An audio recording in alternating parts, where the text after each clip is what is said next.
বলছি ওয়াকফ নিয়ে বিধানসভাতে একটা আলোচনার জায়গা তৈরি হচ্ছে।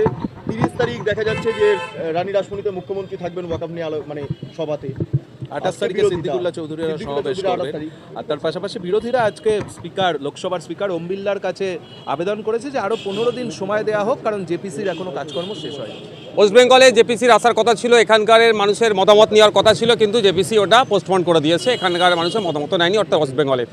এবার হচ্ছে রাজ্যে তৃণমূল কংগ্রেস একটু তৎপরতা দেখাবে ওয়াকফ নিয়ে, কারণ হচ্ছে ওয়াকফটা সরাসরি মুসলমানদের সাথে যুক্ত, মুসলিমদের মন পেতে হবে। সেই জন্য একটু ওই যেমন সিএ এনআরসির সময় ক্যাকা ছিচি করেছিল, যেন কত কী করছিল, সেই ধরনের দেখাবে, শুধু ওপরি দেখাবে, এতে কিছুই ইফেক্ট হবে না।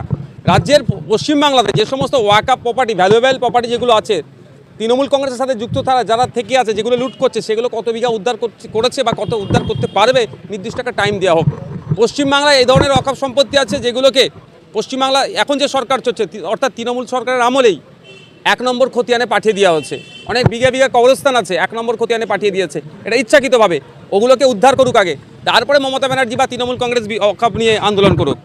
আর সাউথের একটা স্টেট তো অলরেডি এই ওয়াকফ অ্যামেন্ডমেন্ট যেটা আছে সেটাকে অসাংবিধানিক ঘোষণা করেছে তাদের অ্যাসেম্বলি থেকে। আমরাও চাইছি আমাদের পশ্চিমবাংলা থেকে এই ধরনের কিছু আপনার মুভ হোক। অবশ্যই এটা তো ফান্ডামেন্টাল রাইটসের উপর আঘাত দেওয়া হচ্ছে। আর্টিকেলের 14, 15, 25, 26, 30 এগুলোর উপর আঘাত দেওয়া হচ্ছে।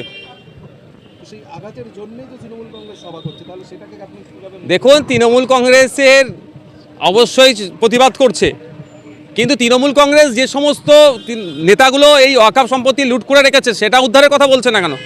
পশ্চিমবাংলার ওয়াকফ প্রপার্টি আপনার উত্তরপ্রদেশের পরই রিচেস্ট, এখানে সবথেকে বেশি, কিন্তু সবথেকে বেশি লুট এখানে ওয়াকফ প্রপার্টি লুট হয়েছে এই তৃণমূলের আমলে। এগুলো উদ্ধারের কথা বলছে না কেন? টিপু সুলতানের পরিবারের কবরস্থান লুট হয়ে যাচ্ছে, সেখানে প্রাসাদ সম বাড়ি বানিয়ে দিচ্ছে, অনেক কবরস্থানের ওপরে বাড়ি বানিয়ে দিচ্ছে যেগুলো ওয়াকফকৃত সম্পত্তি। অনেক আপনার পাকি স্ট্রিট, আপনার পার্ক সার্কাস, বেনিয়াপুকুর, এই সমস্ত এলাকায় ভ্যালুয়েবল প্রপার্টি আছে ওয়াকফের, সেগুলো শাসক দলের সাথে যারা যুক্ত আছে তারা সেগুলোকে দখল করে প্রমোটিং করছে। এগুলো বন্ধ হবে না। একটা ইস্যু শুধু বিজেপির বিরুদ্ধেরা বলতে পারবে এবং মুসলিম মন পাওয়ার জন্য এই রাস্তাঘাটে এগুলো করছে।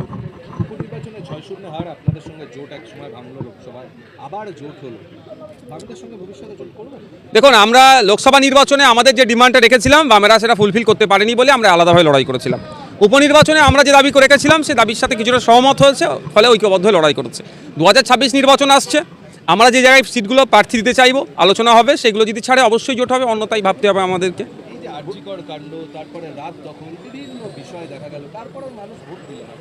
দেখুন, ভোট পাওয়ার জন্য আমরা কিন্তু মিছিল করিনি। আমাদের লক্ষ্য উদ্দেশ্য ছিল এটাই যে আপনার তিলোত্তমা বিচার পাক, তার পরিবার বিচার পাক, এবং যে অন্যায় হচ্ছে হসপিটালগুলোতে যেভাবে সিন্ডিকেট রাজ চলছিল সেগুলোকে বন্ধ হওয়া দরকার। এই লক্ষ্যে আমরা প্রতিরোধ করেছি, মিছিল করেছি।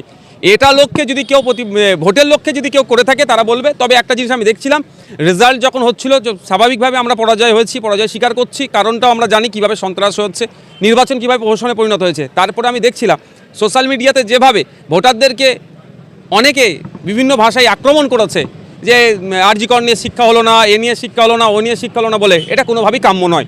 যারা আক্রমণ করছে তাদের কাছে অনুরোধ করব, আরও বেশি পার্টি ক্লাস করুন, মানুষের কাছে পৌঁছান, মানুষকে সজাগ করুন, তারপরে মানুষের কাছ থেকে এবং যে সন্ত্রাস সংগঠিত করে ভোট করছে সেগুলোকে কীভাবে নির্মূল করা যায় তার জন্য প্ল্যান পরিকল্পনা চালান। শুধুমাত্র সোশ্যাল মিডিয়াতে এসে সাধারণ ভোটারদের গালাগালি করা বন্ধ করুন।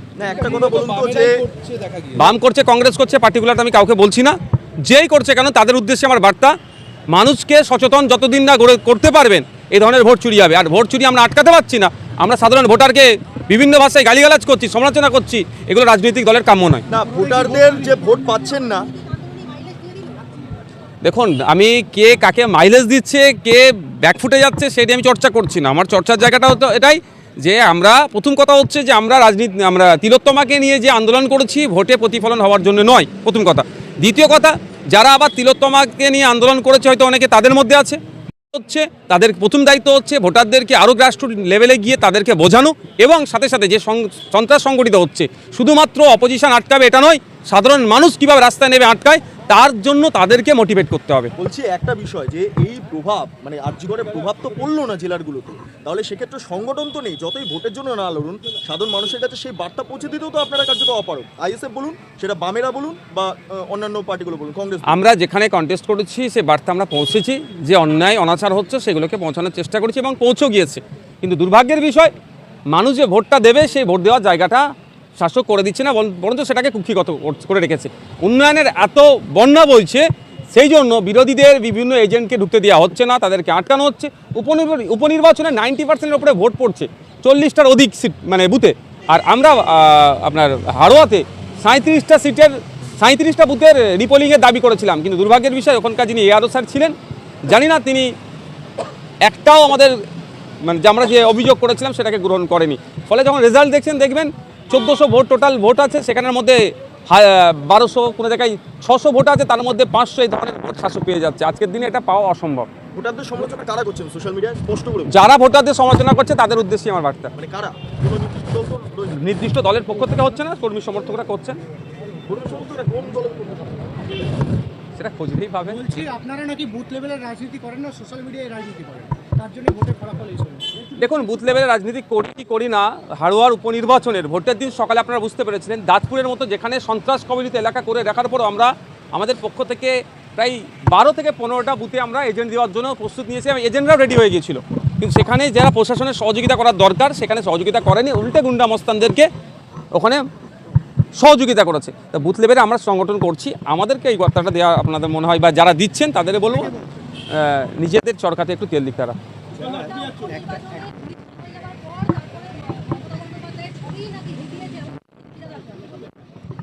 দেখুন, ফিরহাদ হাকিম সাহেব তৃণমূলের থেকে ক্রমশ কণ্ঠাস হয়ে উঠছেন। ফিরহাদ হাকিম সাহেব মমতা ব্যানার্জির যত কাছে ছিলেন, আব্দুল সত্তার সাহেবকে নেওয়ার পর থেকে ক্রমশ দেখা যাচ্ছে কণ্ঠাস হয়ে যাচ্ছে। ফলে আবার মমতা ব্যানার্জির স্নেহধন্য হয়ে ওঠার জন্য এই ধরনের কথা বলছে। দেখুন, আইএসএফ সমাজ বাঁচানোর জন্য রাজনীতির ময়দানে এসেছে। যারা বিগত দিনে এই ধরনের বিভিন্ন অন্যায় কাজের সাথে যুক্ত আছে তাদেরকে আইএসএফে কোনোভাবেই প্রশ্রয় দেওয়া যাবে না। বলছি কখনো কখনো আপনারা বামেদের সঙ্গে আসলে সমঝোতা করে লড়াই করেন, কখনো আবার আলাদা করেন। যখন আলাদা করেন তখন বামেরা খারাপ আর বামেদের জন্য আইএসএফ খারাপ। আবার যখন 6 মাস পরে হাত ধরেন তখন বামেদের মতন ভালো দল হয় না, আইএসএফের মতনও ভালো দল হয়। এরপরে মানুষ কেন আপনাদের বিশ্বাস করে? লোকসভা নির্বাচনে আমরা যে সিটগুলোতে কন্টেস্ট করতে চেয়েছিলাম, যে কটা সিটে শেষ পর্যন্ত কন্টেস্ট করতে চেয়েছিলাম, সিপিএম তথা লেফট ফ্রন্টের পক্ষ থেকে আমাদেরকে ছাড়া তাদের জন্য হয়তো অসম্ভব হয়ে গিয়েছিল। ফলে তারা আমাদেরকে সিট ছাড়েনি, আর যে কটা সিট ছাড়তে চেয়েছিল আমাদের কাছেও সম্মানজনক ছিল না। ফলে আমরা আলাদাভাবে লড়াই করেছি। উপনির্বাচনে আমরা যে সিট চেয়েছিলাম আমাদের মনের মতো আমরা সিট পেয়েছি এবং বামেরাও সেই সিট ছেড়েছিল, ফলে একসাথে লড়াই করেছি। তবে আমি একজন পার্টির চেয়ারম্যান হিসাবে বলছি, যখন একসাথে লড়াই করতাম তখন খুব ভালো, আর যখন লড়াই করিনি খারাপ, এই ধরনের মন্তব্য আমার মুখ থেকে বার হয়নি। এটা হয়তো সিপিএম বা আরএসপি, ফরওয়ার্ড ব্লক, সিপিআই কারো যদি করে থাকতে পারে, এই ধরনের মন্তব্য যদি কেউ করে থাকে তাদের বাইট নেবেন। না, আমি ওই ধরনের মন্তব্য করিনি। না, এই ধরনের মন্তব্য আমাদের স্টেজ থেকে এই ধরনের আমি দায়িত্ব নিয়ে বলতে পারি এই ধরনের বামেদের বর্ষিয়ান লিডার শুধু নয়, পশ্চিমবাংলার একজন সিনিয়র মোস্ট লিডার, তার সম্পর্কে আইএসএফের কোনো স্টেজ থেকে তার সম্মানে আঘাত লাগবে, তাকে নিয়ে সমালোচনা হবে, এই ধরনের মন্তব্য আমরা করিনি। আপনি কি মনে করেন যে সিপিএম এর বন্ধু কে হতে পারে সেটা আরও ভালোভাবে বোঝা উচিত আপনাদের সঙ্গে থেকে? তাও হাড়োয়াতে আপনারা এতগুলো ভোট পেয়েছেন, হেরেছেন কিন্তু এত ভোট পেয়েছেন, এই বন্ধু বাছাই করতে সিপিএম এর ভুল হচ্ছে। কখনো কংগ্রেস, কখনো কখনো ও, মানে আপনি একজন কি বলবেন? সিপিএম কাকে বন্ধু হিসাবে গ্রহণ করবেন, কাদেরকে শত্রু হিসাবে চিহ্নিত করবেন, ওটা তো আমি বলে দিতে পারি না মোহাম্মদ সেলিম সাহেবদেরকে। ওটা তারাই নির্দিষ্ট করুক, তারাই ভাবুক। তবে আমাদেরও আরও পর্যালোচনা করতে হবে হাড়োয়া সিটকে নিয়ে, কারণ হাড়োয়া সিটে আমাদের 2% ভোট কমেছে। যখন আমরা আলাদাভাবে লড়াই করেছিলাম তখন প্রায় 15% ভোট পেয়েছিলাম। আমরা এখন লেফট ফ্রন্টকে সাথে নিয়ে লড়াই করে সেখানে 12.5% মতো ভোট, প্রায় 2-3% আমাদের ভোট কমেছে। এটা নিয়ে বুথভিত্তিক আমাদের এখন স্টাডি করা সম্ভব হয়ে ওঠেনি স্বল্প সময়ের মধ্যে। তো আমরা এটাকে নিচ্ছি, এটা নিয়ে কেন কমছে, কোন বুথে কমেছে, না বুথে কমেছে। লেফট যে বুথে ভোট পেয়েছিল 2024 লোকসভা নির্বাচনে, মানে কালীপদ আপনার নিরাপদবাবু দাঁড়িয়েছিলেন, সেগুলো আমাদের এখন মানে নিয়ে স্টাডি করার সময় স্টাডি করার পরে বলতে পারবো না। আমি ওটা একবারের জন্য বলছি না যে মানে লেফটের সঙ্গে থাকলে যদি ভোট কমে তাহলে লেফটের সঙ্গে থাকবেন না। দেখুন আমি একবারের জন্য বলছি না, ভোট নিজেদের ভোটটাও কমে যাচ্ছে, বামেদের ভোট আসছে না, সিপিএম এর ভোট আসছে না, তাহলে লেফটের সঙ্গে আমি একবারের জন্য এখানে বললাম না যে বামেদের ভোট আসেনি।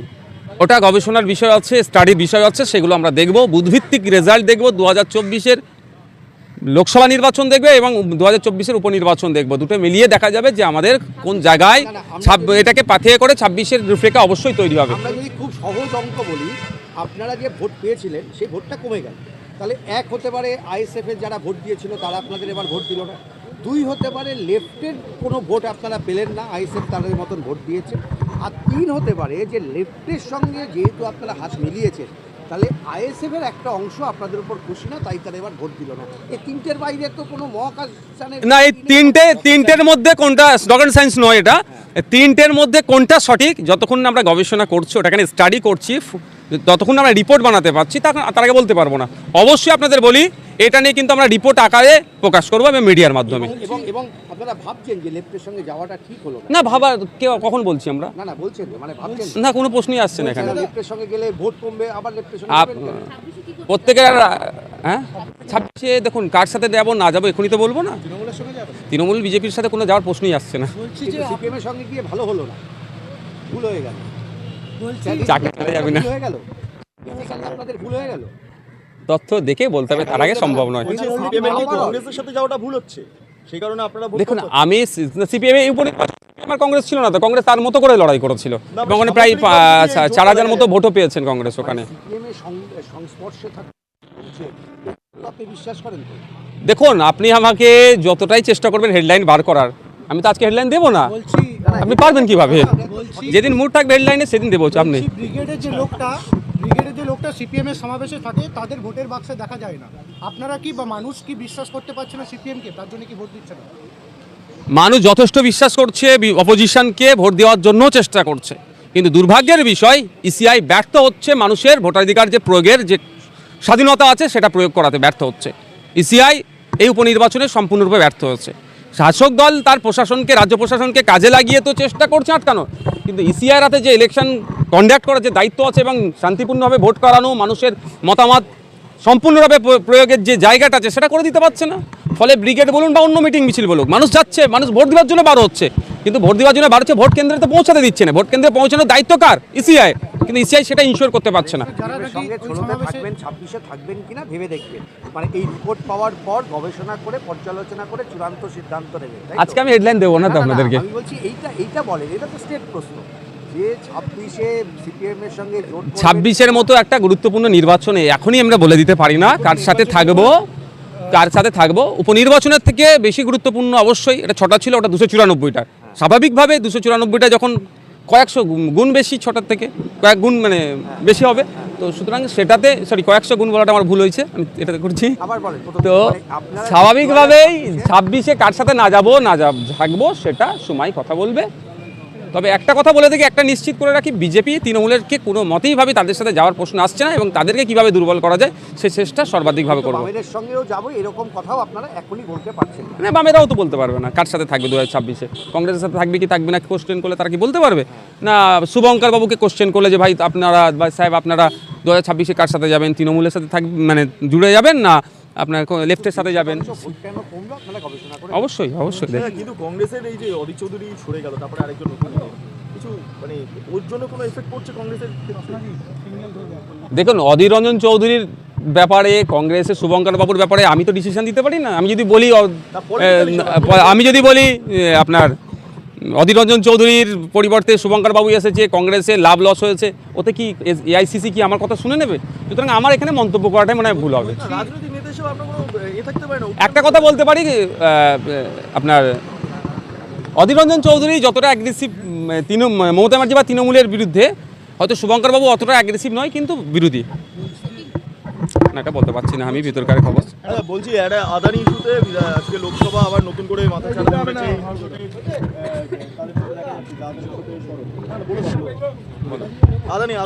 আদানি অত বড় বড় জায়গায় আমি পৌঁছাতে পারবো? ছোট্ট মানুষ আমি। আমার একটা সিঙ্গেল কোশ্চেন কিছু বলো। বলছি আদানি ইস্যুতে লোকসভার অভ্যন্তরে সরব ইন্ডিজুয়াল, ঠিক আছে, আজকে শুরু থেকেই এই ডামাডোলটা দেখা যাচ্ছে লোকসভার অভ্যন্তরে, কীভাবে দেখছে? অবশ্যই যে কাজ করেছে জাতীয় স্তরে আমাদের দেশের মান ডুবিয়েছে। আমেরিকার একটা সেশন কোর্ট তাকে যেভাবে ভর্ৎসনা করেছে, শুধুমাত্র আদানি এতে ভর্ষিত হয়নি, দেশ ভর্ৎসনার সম্মুখীন হতে হয়েছে। আর এই আদানি আম্বানি এই শিল্পপতিরা মোদির বন্ধুরূপে পরিগণিত আমরা দেখতে পাচ্ছি। সেই নিয়ে চর্চা হওয়া দরকার। আগামী দিনে আমাদের কার্যক্রমের দ্বারা দেশের মাথা না হ্যাট হয়, সেটা নিয়ে অবশ্যই চর্চা হওয়া দরকার লোকসভার মধ্যে। সেটাকে এড়িয়ে যাচ্ছে কেন বুঝতে পারছি না। বিজেপি সবরমতী এক্সপ্রেস দেখতে যাচ্ছে, গুজরাট দাঙ্গার পরিপ্রেক্ষিতে দাঁড়িয়ে এই সিনেমাটা তৈরি হয়েছে। বিজেপির কাজ আর কি আছে তাছাড়া? ধর্ম নিয়ে করতে হবে, মসজিদ মন্দির আর এইগুলো নিয়ে মানুষকে করতে হবে। কাজের কাজ কী আছে? প্রধান বিরোধী দল। আর আজকে পারফরমেন্স দেখুন, শুভেন্দু অধিকারী মহাশয়ের সাথে 2-4 জন বিধায়ক ছাড়া আর দেখুন, খুঁজে পাচ্ছেন তাদেরকে? প্রধান বিরোধী দল যেটা দরকার সেটা আছে কোথায়? আজকে পশ্চিমবাংলার ছাত্র সমাজ আছে কোথায়? রাস্তায় বসে আছে, চাকরি নাই, শিক্ষা প্রতিষ্ঠানগুলো শিক্ষকের অভাবে বন্ধ হতে চলেছে, রেশন মানুষ নিয়মিত পাচ্ছে না, বেকারত্বের শীর্ষে চলে যাচ্ছে। তা নিয়ে কোনো চর্চা নেই, তা নিয়ে কোনো প্রতিবাদ নেই। টাইমটা তো পাস করতে হবে না, মানে শুভেন্দু অধিকারী একমাত্র, আর কয়েকজন না। শুভেন্দু একমাত্র বলছি না, বেশ কয়েকজনকে দেখছি বিরোধী হিসাবে, তাদের পারফরমেন্স ছাড়া খুঁজেই পাচ্ছে না। তালিকায় কে কে